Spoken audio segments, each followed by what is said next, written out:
Жақсылық пен жамандық. Бұрынғы өткен заманда жақсылық пен жамандық деген екі адам болыпты.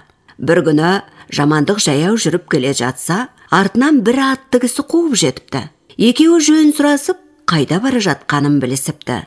Ол келген жақсылық екен. Сонда жамандық тұрып: «Жақсылық, сен мені артыңа мінгестіре кетші» депті. «Олай болса» депті жақсылық, «сен қазір мына атқа мін, біраз жер жүріп барып түс. Одан соң атыңды байла да, әрі қарай жаяу кете бер. Соң мен жетіп атпен біраз жерге жүріп, саған тағы да байлап кетермін. Сөйтіп, баратын жерімізге кезек мініп жетейік. Екеуміз мінгесек, атқа ауыр соғар». Содан соң жамандық атқа мініп алып, сол кеткеннен жақсылықты есіне алмастан кете барыпты. Жақсылық шаршап, шалдығып, арып-ашып, кешке жақын бір күркеге келеді. Ішіне кірсе, жан жоқ. Бірақ ортада бір үлкен қазан асулы тұр екен. Айдалада қайнап тұрған не қылған тамақ, дәм татайыншы деп, бір саусағының ұшын батырып, дәм татады да, күркенің төбесіне шығып жатады. Бір уақытта қасқыр, түлкі, арыстан үшеуі келіп, күркеге кіріпті.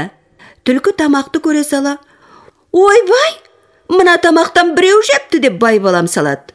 Қасқыр мен арыстан екеуі: «Кім жеуші еді? Адам келетін жер ме бұл жер?» деп кейген соң, түлкі әңгімені доғарып, үшеуі отырып тамақ ішіп, әңгімеге кіріседі.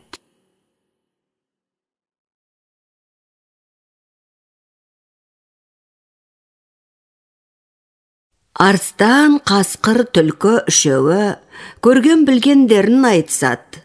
Арыстан мен қасқыр түлкіге: «Түлкі, сен не көрдің, не естіп білдің?» дейді. Сонда түлкі тұрып: «Мен бір жерден бір алтын көрдім. Пәлен деген байдың қыстауының қасындағы жаман қыстаудың ортасында бір сүйем жердің астында жатқан бір құмыра алтынды күнде қарауылдап қарап келемін» дейді. Соң қасқыр сөйлейді: «Мен күнде бір байдың қойының арасында жүрген үлкен ала тоқтыны қарауылдап келемін. Себебі сол байдың ауырып жатқан бойы жеткен қызы бар. Қандай ем қылса да жазылмайды, және де оның емін ешкім білмейді. Бірақ мен білемін. Ол қызды жазатын ала тоқты. Ала тоқтыны сойып, өкпесін жегізсе, жазылады. Оған қоса байдың: кімде-кім осы қызымды емдеп жазса, соған осы қызымды беремін деген жарлығы да бар. Бірақ оның емін әлі ешкім тауып айтқан жоқ. Тауып айта алмайды да». Кезек арыстанға келеді. Ол былай дейді: «Мен түнде барып бір байдың жылқысының біреуін жеп келіп жүрмін. Ол бай мені еш уақытта ұстай алмайды, өйткені ешбір жылқысы қуып жете алмайды. Жететін бір-ақ тайы бар. Ол тай пәлен тоғайдағы жылқының ішінде. Сол тайдан басқасынан мен құтылып кетемін. Және ол байдың да жар салғаны бар. Кімде-кім менің жылқымды жеп жүрген арыстанды ұстап берсе, оған бір үйір жылқымды беремін» деген.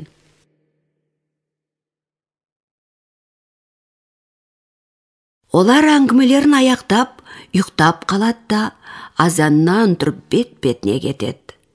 Жақсылық үшеуінің барлық әңгімелерін естіп алып, адам емдеуші боп, байдікіне келеді. Бай оның түріне қарайды да, осы емдеуші шығар деп ойлап: «Жоғары шық» дейді.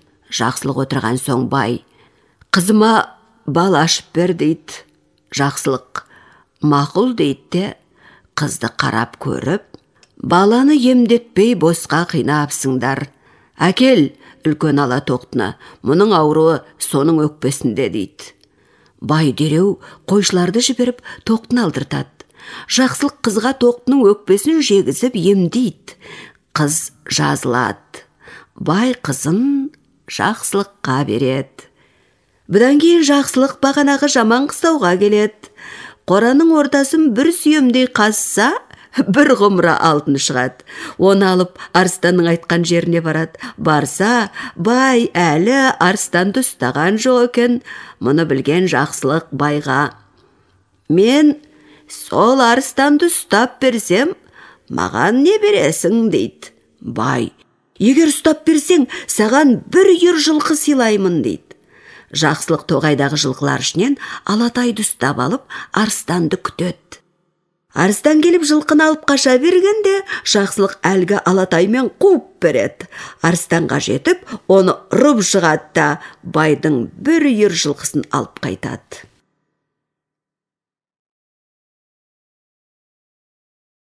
Неше жылдар өткенде бір күні жамандық келіпті.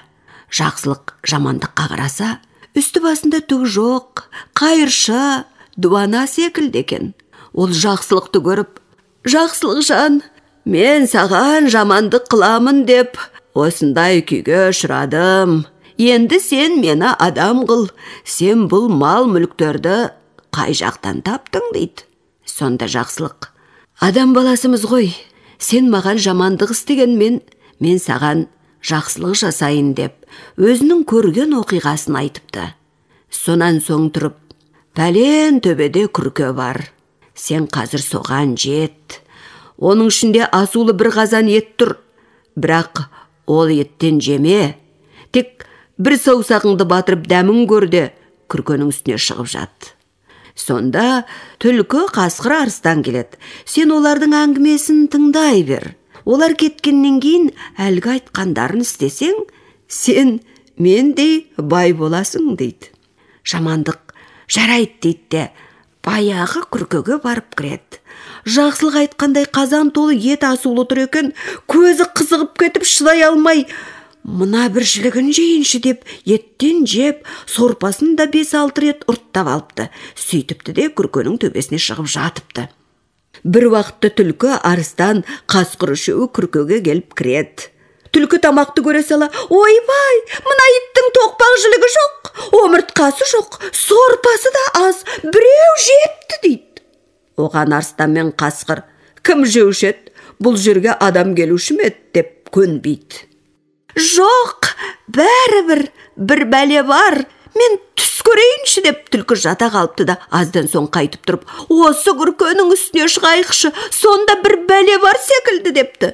Бұл сөзін қасқыр мен арыстан да мақұл көріп, түлкі төбеге шықса, жамандық жатыр екен.